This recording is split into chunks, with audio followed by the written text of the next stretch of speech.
Today I'm hoping to convince you that the art that we display in our homes needs to be our art and our family's art and our ancestors' art, and not mass-produced things that we saw at Ross or Home Goods or Target, right? To think about the art that you have displayed in your home right now, and I want you to think about maybe there are some heirlooms that you've got in your attic, or I have a cedar chest and I often pack them away for safekeeping, but who am I keeping these things safe for? My children are in my home right now. If I want them to know our family history and to pass down some of those stories, then I need to be showing them the things that my great-grandmother made, the things that their great-grandfather made. My grandfather was a huge influence in my life, and he passed away 3 years ago. And for my youngest, I'm not sure how much she remembers. So, and he made all sorts of things. He painted, he carved, he whittled. So I want her to be seeing these objects every day, and as a prompt for me to share those stories. This fosters richer connections for us and for our children, for the ones that came before us. It teaches our children the value of art. Something handmade is always more precious than something that is mass-produced. And yes, there are many beautiful, gorgeous things that are mass-produced, but by and large, something that someone made is always going to excel it. It's always going to outshine it. It's always going to be more beautiful.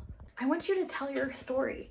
If you act or draw or paint or write or I take photos, if you do any of those things, display your art or display the tools of your trade. This should be part of our homes. I'm not encouraging you to clutter them up. I myself like a very sparse, well, not sparse, I like cleared off surfaces, but we need to make room for beauty. We need to make room for either the end product of the things we create or the tools of the trade to remind us of who we are, to remind the people that come into our space of who we are. And if we're lucky enough to have those heirlooms, like I talked about, the things my grandfather made, then yes, we need to make sure we're displaying those. And then also, we need to display our kids' art. We need to teach them that the things they make are valuable, that it's worth the time, it's worth the investment, the energy, the resources. We need to tell them that not only is art beautiful, but it's worth it. And it builds a sense of familial identity in a culture that severely lacks one right now. And I'm not saying a familial identity at the expense of being a larger part of the world. Never would I say that. We need to provide our kids with a certain sense of their place in the world, and I think we can do that by pointing them to the people that came before. And also, I'm never saying no mass-produced art. Now this is a reproduction because I don't have the budget to go out and buy something that the masters painted, but I'm being very upfront with you here.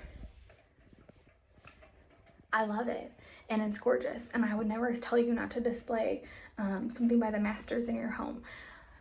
What I'm wanting you to think about is, do you have art hidden away? I used to paint things and then hide them under my bed because I didn't want anyone to see them. That was my 20s. Now, at 35, I want to encourage you to do something better. I want to encourage me to do something better.